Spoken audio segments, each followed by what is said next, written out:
धौलपुर में तेज रफ्तार ट्रक ने बाइक सवार दो दोस्तों को टक्कर मार दी। एक युवक की मौके पर ही मौत हो गई। मौके पर जाकर पुलिस ने घायल को अस्पताल में भर्ती करवाया। दोनों युवक आगरा के रहने वाले थे और एमपी एक शादी में शामिल होने जा रहे थे। हादसे के बाद ट्रक चालक भाग गया, जिसकी तलाश पुलिस द्वारा की जा रही है। मनिया थाना अधिकारी सुमन कुमार ने बताया कि रामबाग आगरा निवासी दो दोस्त बाइक से मध्य प्रदेश से एक शादी में शामिल होने जा रहे थे। बरेटा पुलिस चौकी के पास नेशनल हाईवे पर तेज रफ्तार ट्रक ने पीछे से बाइक को टक्कर मार दी। हादसे में 19 वर्षीय रोहित पुत्र प्रेम सिंह की मौके पर ही मौत हो गई, जबकि दूसरे युवक को घायल अवस्था में मनिया अस्पताल में भर्ती कराया गया, जहां उसका इलाज चल रहा है। पुलिस ने परिजनों को सूचना दे दी। परिजनों के आ जाने के बाद सबका पोस्टमार्टम कराकर उन्हें सौंप दिया। पुलिस ने ट्रक चालक के खिलाफ मामला दर्ज कर तलाश शुरू कर दी है।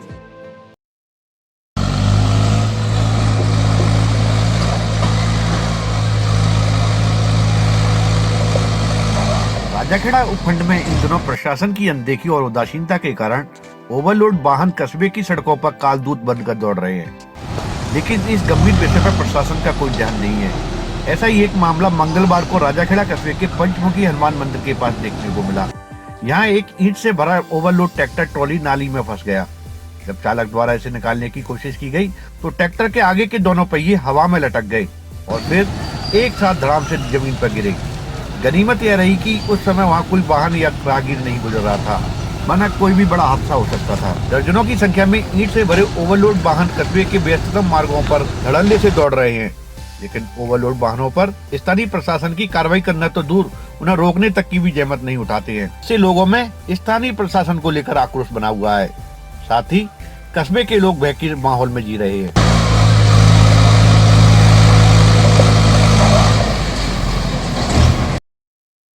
बाड़ी के सामान्य चिकित्सालय में ऑक्सीजन की आपूर्ति को लेकर मंगलवार को राहत भरी खबर आई। बाड़ी में नवनिर्मित ऑक्सीजन जनरेट प्लांट का जिला कलेक्टर राकेश कुमार जायसवाल एवं बाड़ी विधायक गिरिराज सिंह मलिंगा ने फीता काटकर एवं बटन दबाकर शुभारंभ किया। इस प्लांट से रोजाना 65 से 70 सिलेंडर ऑक्सीजन की आपूर्ति हो सकेगी। प्लांट से 70% प्योर ऑक्सीजन सुलभता से उपलब्ध हो सकेगी। यह प्लांट पेट्रोलियम एवं प्राकृतिक गैस मंत्रालय, भारत सरकार, PSA plant medical grade oxygen GAIL India Limited के जरिए स्थापित किया गया है।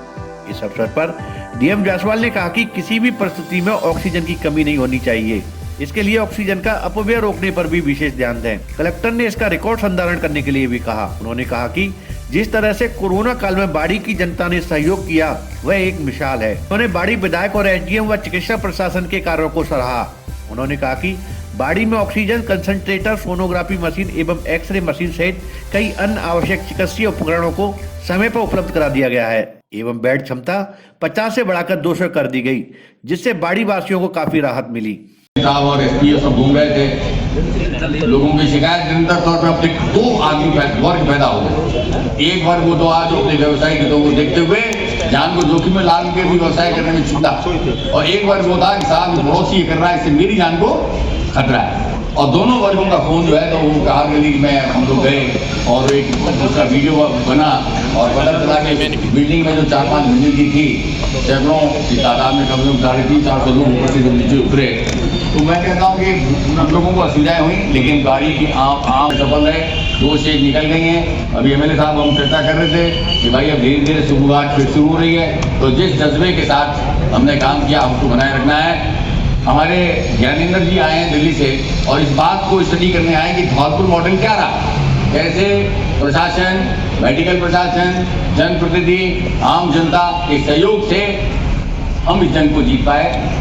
हमारी पॉजिटिविटी रेट बहुत कम रही, हमारी डेथ की रेट बहुत कम रही, और विशेष रूप से मुरैना, ग्वालियर और भरतपुर में जो और आगरा में जो प्रचंड स्थितियां थी, उसके बावजूद भी हम मगरमच्छ की जीप में से सबसे। बाड़ी विधायक गिरिराज सिंह मलिंगा ने अपने उद्बोधन में कहा कि जिस तरह से कलेक्टर ने हमारी कोरोना काल में मदद की, उससे जनता को काफी राहत मिली है। उन्होंने कहा कि जो चिकित्सा कर्मी लापरवाही बरतते हैं उन्हें किसी भी हालत में बख्शा नहीं जाएगा। उन्होंने कहा कि ऑक्सीजन जनरेशन प्लांट के शुरू होने से क्षेत्र की जनता को आवश्यक चिकित्सीय सहायता उपलब्ध कराने में मदद मिलेगी। बिल्डिंग के का ये जरूरत है, कोई कमरा चाहिए वो बनवा देंगे। अभी आप हॉस्पिटल की कह रहे थे कि ऊपर कमरे बनवाने हैं, और एक तो वो बच्चों के लिए आप बता रहे थे जहाँ पर कुछ जगह पड़ी है वो आप करवा देंगे हम उसके लिए, जो भी पैसा लगेगा वो देंगे। आपके बाद में आपके कहा नई रोड पे आपके कहा नया हॉस्पिटल बनवा के नहीं देंगे, इतने बड़े से काम नहीं करेंगे, इतना बड़ा हॉस्पिटल बनाए, बहुत बड़ा हॉस्पिटल बनाएंगे, बहुत अच्छी जमीन करेंगे बाकी कार्य। बेड हॉस्पिटलों को का है, इसके बेड भी बढ़वाएंगे। अभी आपके 200 बेड का हमने कराया, हमें तो 50 का मिला था, 50 से 150 बढ़ा दी हमने। तो अब की बार हम इसको ज़्यादा बढ़वाएंगे, 300 के आसपास कराएंगे, 250 या 300 जो भी हो सकते हैं वो कराएंगे। कोरोना के पीरियड में आप सभी लोगों ने ठीक मेहनत करी, उसके कार्य आप सभी धन्यवाद जो पात्र हैं। सैंपू उपखंड मुख्यालय स्थित सामुदायिक स्वास्थ्य केंद्र पर सीएमएचओ डॉक्टर गोपाल गोयल ने पहुंचकर व्यवस्थाओं का जायजा लिया है। सीएमएचओ के द्वारा हॉस्पिटल की व्यवस्थाओं को लेकर प्रभारी डॉक्टर दिनेश सिंह नरूका को आवश्यक दिशा निर्देश देते हुए कहा कि ओपीडी समय के अलावा इमरजेंसी ड्यूटी, नाइट ड्यूटी के अलावा गायनी डॉक्टर की ड्यूटी आवश्यक रूप से लगाई जाए तथा पूरी व्यवस्था का प्रत्येक दिन रजिस्टर मेंटेन किया जाए। विगत दिन हॉस्पिटल में आयोजित नसबंदी शिविर में हुई अव्यवस्थाओं को लेकर सीएमएचओ ने प्रभारी से कहा कि व्यवस्थाओं में लापरवाही बरतने वाले कर्मचारियों के खिलाफ कार्रवाई की जाए।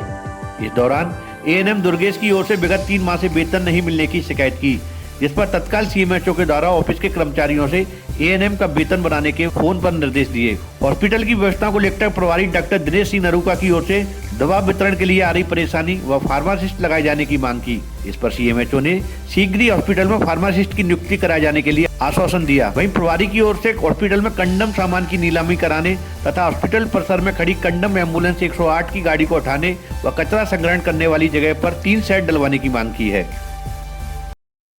कंचनपुर थाना पुलिस ने मंगलवार को कार्रवाई करते हुए घर में घुसकर मारपीट एवं तोड़फोड़ करने के 3 आरोपियों को गिरफ्तार किया है।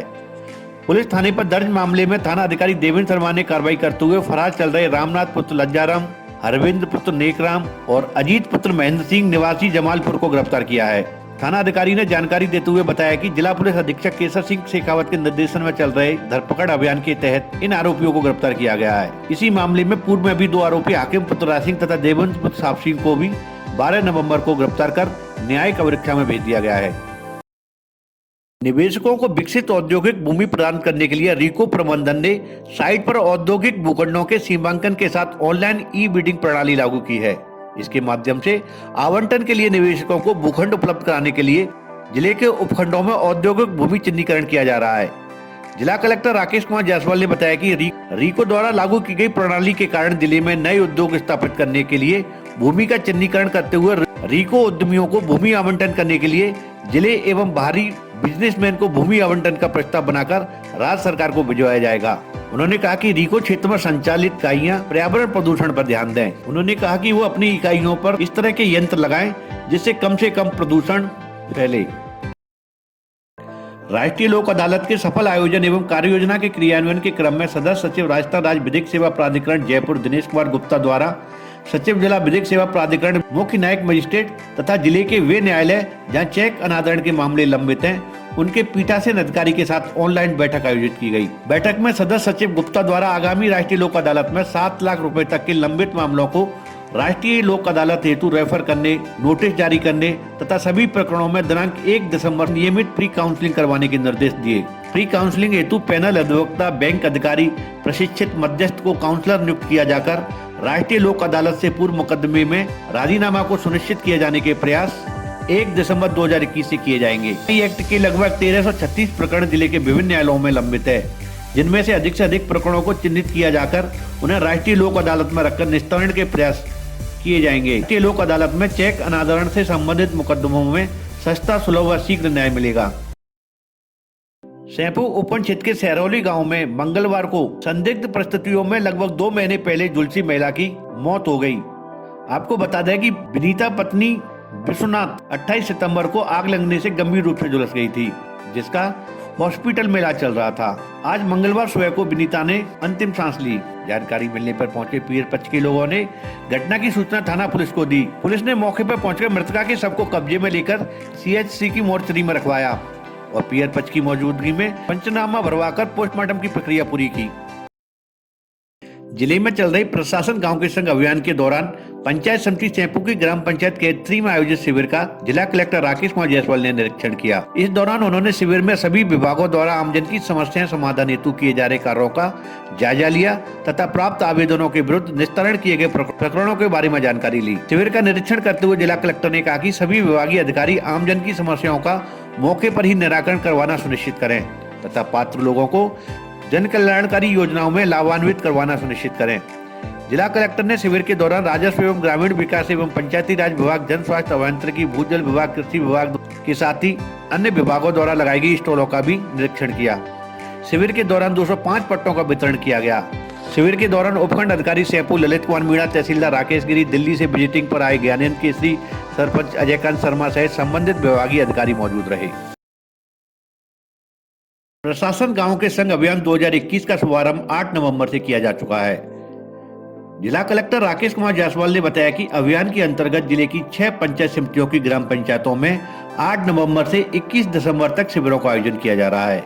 उन्होंने बताया कि 1 दिसंबर को पंचायत समिति धौलपुर की ग्राम पंचायत बीलपुर में, पंचायत समिति बाड़ी की ग्राम पंचायत नगला बिदौरा में, पंचायत समिति राजाखेड़ा की ग्राम पंचायत सदापुर में, पंचायत समिति सैंपऊ की ग्राम पंचायत रजौरा कला में तथा पंचायत समिति सरमथुरा की ग्राम पंचायत नादनपुर में शिविर लगाए जाएंगे।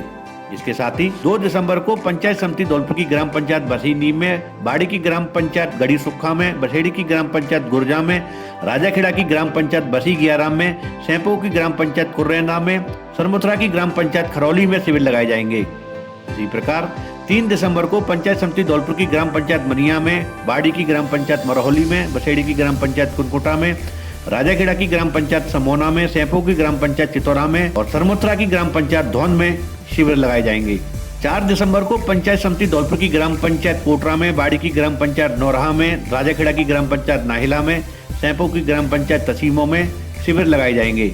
इसके साथ ही 5 दिसंबर को पंचायत समिति धौलपुर की ग्राम पंचायत मांगरोल में, बाड़ी की ग्राम पंचायत सहेड़ी में, राजाखेड़ा की ग्राम पंचायत देवखेड़ा में, सैंपऊ की ग्राम पंचायत भरियाना एवं पुरैनी में शिविर आयोजित किए जाएंगे।